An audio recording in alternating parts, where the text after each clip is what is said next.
kahintang sa panahon ng latest news. Daron sa atong linyang Pag-asa Mactan, pinagi ni Sir Joseph Merlas. Sir Joseph, advance Merry Christmas. Advance Merry Christmas usab, Sir Ariel, ug sa tuwang mga suking tigpaminaw to latest with the update. Kining Shearline o panagtagbo sa bugnaw ginit nga masa sa hangin may padayong nakaapekto sa Southern Luzon, ingon man sa may Eastern Visayas. Samtang kining amihan o Northeast Monsoon may nakaapekto sa nahibiling bahin sa Luzon.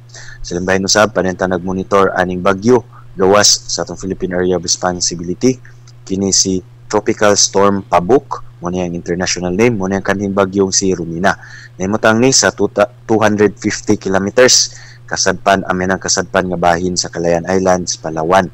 O padayon ning naglihok papalayo sa atong Philippine landmass sa gipaspason nga 10 kilometers per hour o wala na po ni epekto sa bisanasang bahin sa tong nasod, even diha sa may Kalayaan Islands.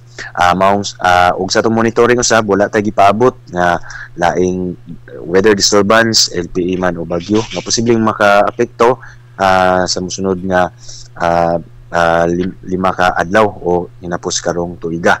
Maungsod sa 24 oras tungod aning Shearline ang Eastern Visayas, palayang makasinati aning madagumon nga kalangitan ug nagpabiling tasan tsansa sa mga katag-katag nga mga kasalangan nga tuna sa kusog na mga pag-ulan, hinubanan sa mga pagpanugdog ug kilat.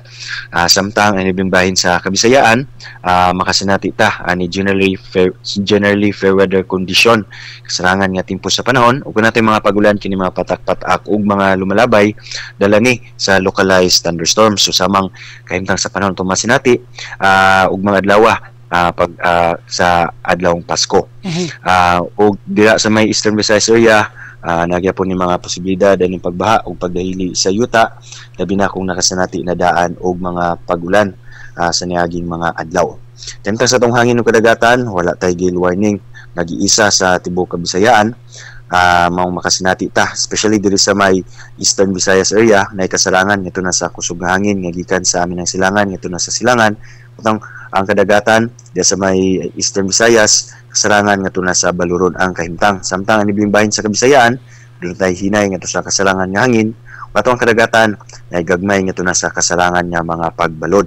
Wala ra po tayo paabot na issuance of gale warning or cancellation or suspension sa mga sea travels, labi na muli ay sa itong katagstagsa ng mga lugar karong adlawng Pasko. Sa Cebu, araw ang dagat, muhunas ni sa last G51 sa buntag, nga nagimabon nga 0.3 meters, ug taog sa alas 6:03 sa hapon, nga nagilawmon nga 1.0 meter. Itong temperatura, 26, nga na sa 31 degrees centigrado. Atong haring adlaw, mo subang ni 2 minutos sa dili pa pang alas 6 sa buntag, ug mosalo po niya alas 5:29 sa hapon. Ug matong latest yung diri sa buhatan sa Pag-asa Mactan, Visayas do Este, si Joseph Merlas, may buntag ug advance Merry Christmas. Advance Merry Christmas, Sir Joseph. Salamat kayo sa Pag-asa Mactan. Welcome, sir. Okay, good morning.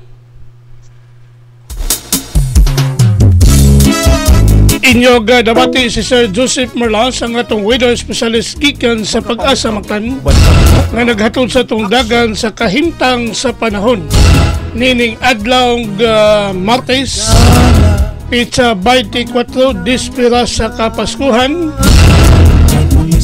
Tuiga 2024. Salamat ni Sir Joseph Merlas o mayong buntag sa Pag-asa Mactan. Panahon ka o paminaw sa'yo sa tabong talo.